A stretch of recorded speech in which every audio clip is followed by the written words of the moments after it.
There's a lot of angst involved with for many people that are on SSI because the benefit amount is very, very low. It's $914 in 2023. And while it does come oftentimes with some additional benefits that can be had locally, which may or may not include low income housing and whatnot, a lot of times the benefits that you get are, let's say it's low income housing. You might be living in a really unsavory place because it's low income housing. It's just the way it is. And I hear a lot of, concerns and angst from people who, feel like they are kind of like in the shadows almost of society because, they don't feel secure housing. They don't have as much privacy for sure when you're on SSI. SSA has the thumb on the pulse of your neck. And I'm not saying it shouldn't, because it is a needs-based program, a welfare program that other people are paying for, and they have to really account for those monies and make sure it's not being, given to people who have, wealth and should be supporting themselves. But that doesn't make it easy for the people that are on it.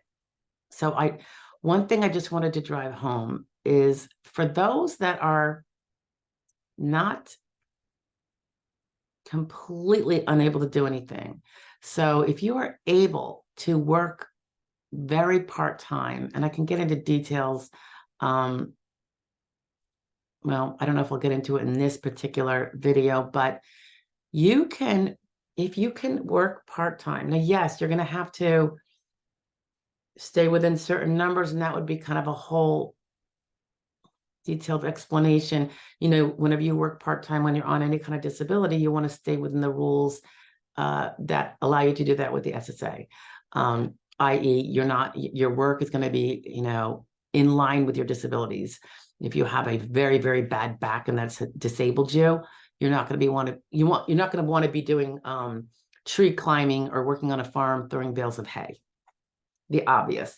Plus, there's also the monetary limits. Now, when it's SSI, if you work part-time, and in 2023, if you earn $6,560 over the course of the whole year, while each month, spreading that out so that each month you're not going over certain limits, you will earn 4 credits. Now, when we are earning and bringing in income while we're on SSI, unlike SSD, and assuming we're staying under all the rules, you have to, of course, know that after the first $65 of earned income from work, for every $2 you earn at that job, $1 of your SSI will not be owed to you in hindsight. So you kind of want to set that money aside. So it's still lucrative to work. You're going to have more income. And that's one of the benefits of working too. And again, keeping it all safe and secure and low risk.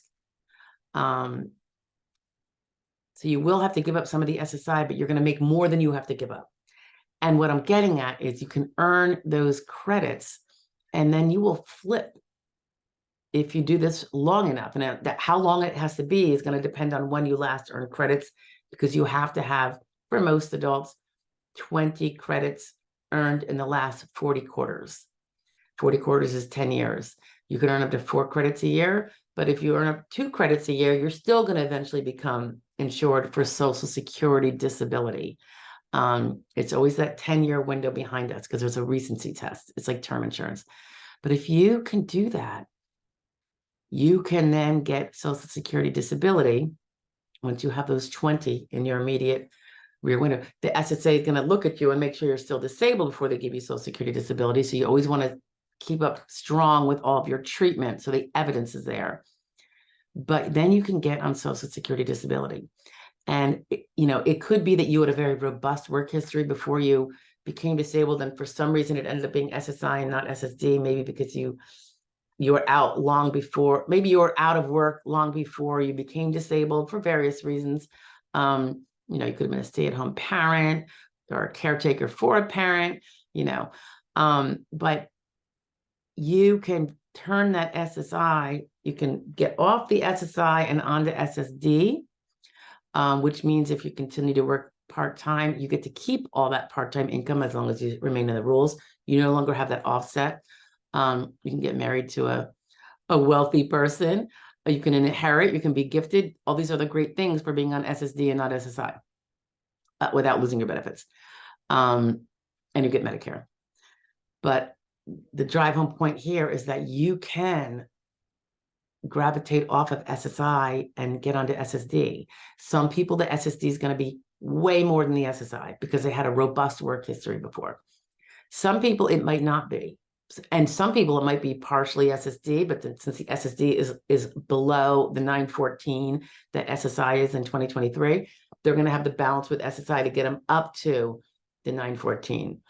But again, your primary insurance amount for Social Security is going to incrementally grow with that part-time work.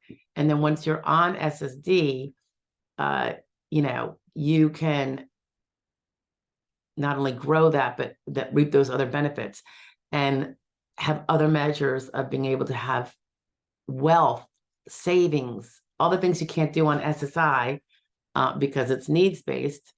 So it might be for those that have the capacity to do something very part-time, and if you can earn that $6,560, which will presumably go up a little bit in 2024, 2025, 26. Sometimes it doesn't go up at all, but usually it does.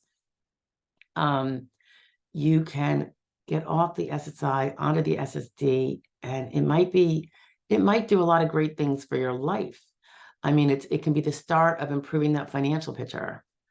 Because for those that feel crappy on SSI and feel like they're in those shadows, and not living like, the rest of the world is, or the society they're in, I imagine it's pretty frustrating. So give it some thought. If you're able to do a little bit of work and you can earn, and even if, let's say you can earn 5,000, but not the 65, then you might get the 3 credits that year, not the 4, but eventually you're going to get 20. There will be 20 in your 10-year if you do this consistently.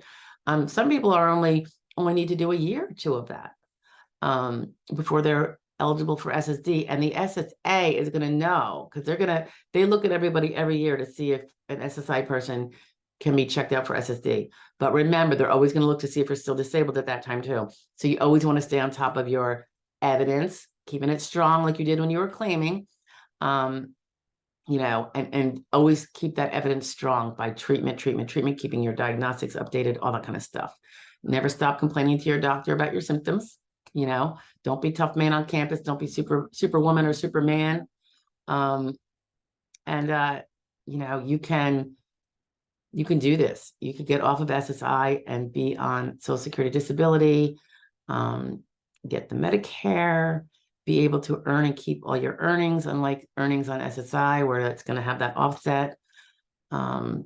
It's just something that might be something you want to think about if it's possible for you. If it's not, I'm sorry to hear that. I know for some people it's not possible, but for many it is, because I have so many clients who are able to work part-time, and they do while their cases are pending, and we navigate that, and then after they've prevailed, sometimes they continue to work part-time, or they just start after they've prevailed. So many things are possible, but just know that SSI, you can move on to Social Security disability if you stay focused, and if you are able to do something, even if it's self-employment, but you really want to be organized then and keep it all well documented. But anyway, I just wanted to let you know that is possible. And so, we have a few videos on various aspects of moving from SSI to SSD.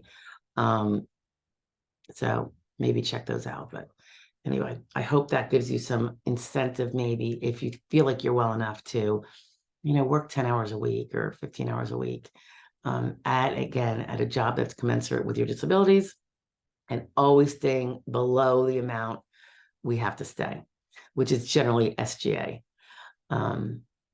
Always staying under SGA. Okay. And if you don't know what SGA is, there's a video on that. It's a playlist, I think. Anyway, all right. I hope that helps, guys. Bye.